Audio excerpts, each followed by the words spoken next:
Welcome to the Markets Happy Hour podcast, a weekly markets update for investors the world over.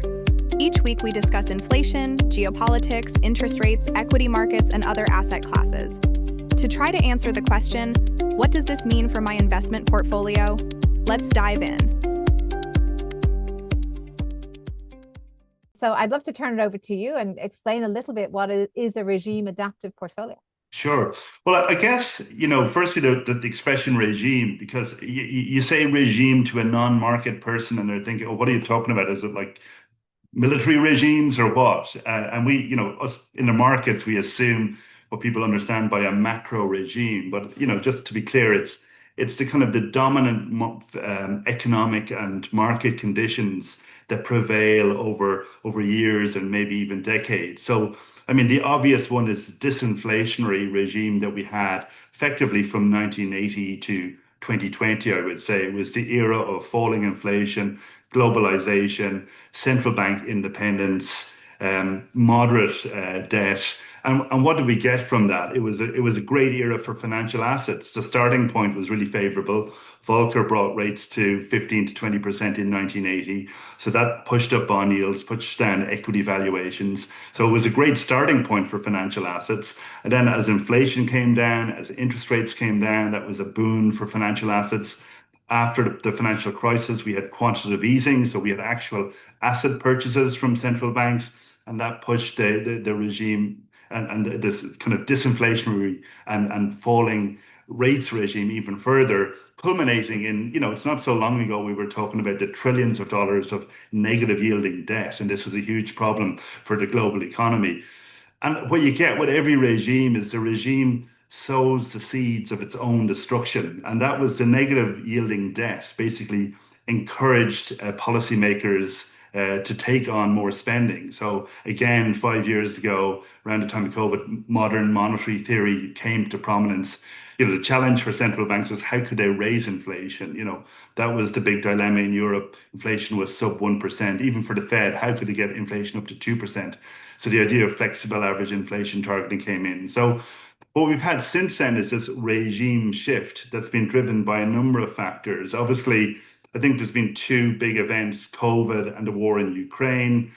That basically propelled the global economy out of secular stagnation into a higher nominal GDP trajectory. We went from abundant supply to more constrained supply, globalization in reverse. We've got, I suppose, resiliency of supply chains instead of the efficiency of supply chains.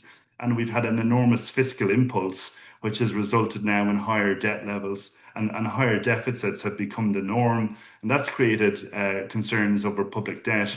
And I think from a market perspective, the obvious implication and from a portfolio construction perspective has been this shift into bond equity correlation. So what we saw in the 2000s to 2010s, a very consistent negative correlation between bonds and equities, which was a function of the disinflationary era because central bankers could aggressively ease on any type of downturn because they knew inflation wasn't a huge problem. That's no longer the case. And that came home to roost in 2022 when we saw bonds and equities declining at the same time. Now, some people might have said that was a one-off. Bonds were rising from a very low level.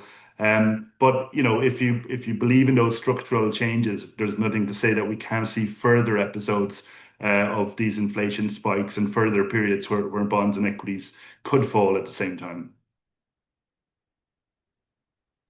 And I put up here on the slide for anyone watching the YouTube, just the rubric that you have suggested there in terms of thinking about the disinflationary era and the new macro regime. And I suppose then that the classic investor or client question might be, well, so what? Okay, yes. So things are starting the correlations are different. And on the other hand, other asset classes, perhaps like gold, are not behaving as they have. They've had a kind of stunning run. On the one hand, that maybe indicates the frailty of some of this fiscal situation. You mentioned the lack of trust, a shift away from the dollar, but equally, they're moving in sync with other risk assets. So how do clients build a regime adaptive portfolio then, or a resilient portfolio? Yeah, so I think it's important to keep in mind specifically with the 60/40 portfolio, it's a financial asset portfolio. That's the first thing. It's 60/40, but equity risk tends to dominate. Equities are more volatile than bonds.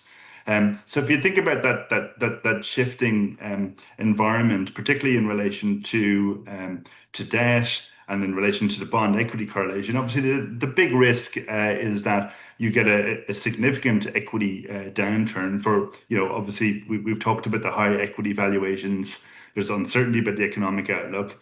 It's very hard to say we're going to see a correction now, but it could be at some point in the next few years, and reasonable to expect lower equity returns going forward.